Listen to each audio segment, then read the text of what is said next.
दोस्तों अभी के रिगार्डिंग कोई अपडेट नहीं आ रहा है। इसी बीच एक जो न्यूज़ है वो आपके सर्कुलेट हो रहे हैं कि एएलपी के सीबीटी 2 के लिंक आ गए हैं। चूँकि सरकारी रिजल्ट डॉट कॉम पे भी चीज़ों को प्रदर्शित किया जा रहा है, तो बच्चे क्या होता है ना, सरकारी नाम देखते ही लगता है कि वो सरकारी वेबसाइट है, तो वो उस पे जो भी चीज़ें आएगी सही आएगी। हालाँकि ट्रस्टेड वेबसाइट है, ज़्यादातर क्या लगभग सही जानकारी देते हैं, लेकिन वो भी प्राइवेट है, तो कुछ भी जानकारी उस पे भी अपलोड हो सकती है।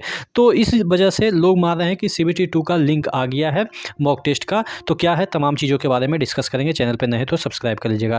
देखिएगा, सबसे पहले यहाँ पे मैं आपको दिखा देता हूँ कि सरकारी जो आपके ये वाला है सरकारी रिजल्ट डॉट कॉम, यहाँ पे भी चीज़ें आपको देखने को मिल रही है। जो एएलपी सीबीटी 2 के जो मॉक टेस्ट है उसका लिंक है। लेकिन क्या ये सही है, यहाँ पे जाइएगा तो सबसे पहले मैंने टेलीग्राम पे शेयर कर दिया है वो लिंक, तो वहाँ से जाके आप देख सकते हैं, अपने खुद कर सकते हैं। यहाँ पे देखिएगा, मैंने इस लिंक को यहाँ पे जो चीज़ें हैं वो टेलीग्राम पे शेयर कर दिया है। तो टेलीग्राम पे जाके यहाँ पे आप देख सकते हैं, इस तरीके का लिंक आपको देखने को मिलेगा। इस लिंक पे क्लिक कीजिएगा तो मैं आपको क्लिक करके दिखा देता हूँ क्या यहाँ पे शो करता है। ठीक है, यहाँ पे क्लिक करके हम देखते हैं।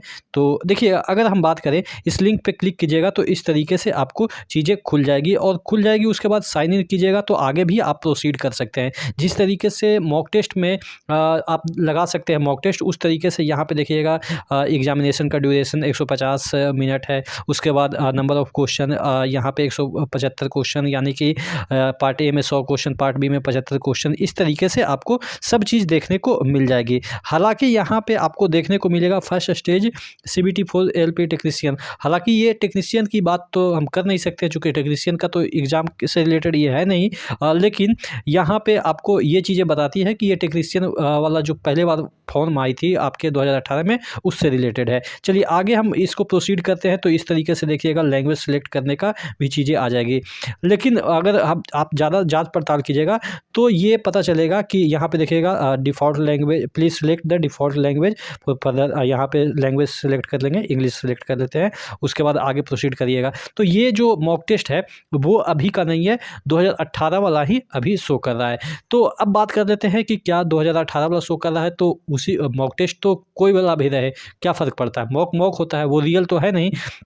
लेकिन मॉक टेस्ट शो करने का मतलब ये नहीं, आप देख सकते हैं इस तरीके से मॉक टेस्ट आपको शो कर रहा है, तो 2018 वाला ही पुट कर दिया है, ज़्यादा मेहनत किया नहीं है। तो ये गलत नहीं है, मैं आपको बता देता हूँ कि ये गलत नहीं है। लेकिन 2018 वाला इसलिए शो कर रहा है चूँकि मॉक टेस्ट है, तो ऑब्वियस है कि मॉक टेस्ट 18 वाला रहे, चाहे तो 25 वाला रहे, या मतलब कि 10 वाला रहे, मॉक टेस्ट है। हाँ, उसमें कुछ चीज़ें चेंजेज करनी थी, जैसे एएलपी टेक्नीशियन लिख रहा था, उसको टेक्नीशियन हटा देनी चाहिए थी, लेकिन मॉक टेस्ट आपको सही है। उसके बाद बात कर लेते हैं कि अब चलिए, ये मॉक टेस्ट की बात है कि मॉक टेस्ट सही है या गलत है। तो मॉक टेस्ट मेरे अकॉर्डिंग तो लगभग सही है। हाँ, वो 18 लिखा हुआ है, तो उसका मतलब ये नहीं कि 18 का मॉक टेस्ट नहीं दे सकता है, और जो 18 का मॉक टेस्ट है उसको भी 25 में यूटिलाइज़ किया जा सकता है।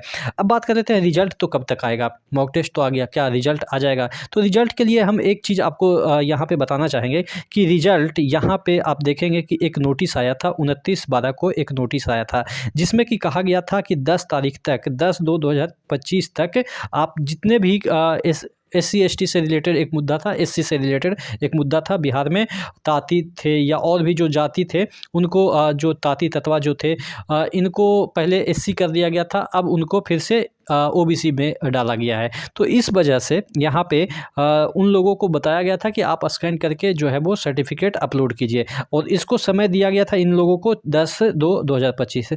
चूँकि यहाँ पे एससी का मामला है, कम्युनिटी का मामला है, तो इसके बाद ही रिजल्ट प्रकाशित होगी, ये 100% आप मान के चलिए। तो 10 तक तो इनको टाइमलाइन ही दिया गया है, हो सकता है 2-3 दिन और भी लेट हो जाए, तो कम से कम आपको, हालांकि रिजल्ट लगभग तैयार है, लेकिन फिर से इसको डिफाइंड किया जाएगा, चूँकि अब उनको कम्युनिटी बदलना है, तो ऑब्वियस है उसके अकॉर्डिंग ही चीज़ें बाइफरकेट की जाएगी। तो 15 तारीख तक, यानी कि 15 फरवरी तक आपके जो है वो रिजल्ट आने की संभावना है। अब बात कर लेते हैं कितने दिनों में फिर एग्ज़ाम होगा। तो देखिए, आपको ये नहीं सोचना है कि फरवरी में कौन सा एग्ज़ाम चल रहा है, आपके जीडी का एग्ज़ाम है, या मार्च में कौन सा एग्ज़ाम है, या अप्रैल में कौन सा एग्ज़ाम है। चूँकि आप देखे होंगे कि एएलपी का जो एग्ज़ाम हुआ, ज़्यादा दिन चला नहीं, कुछ ही दिनों में निपट गए। अब यहाँ पे सीबीटी 2 की हम बात कर लें, तो सीबीटी 2 में तो नंबर ऑफ़ कैंडिडेट भी काफ़ी कम जाएँगे, और उनको 1 से 2 दिन में मुश्किल से लगेगा निपटाने में।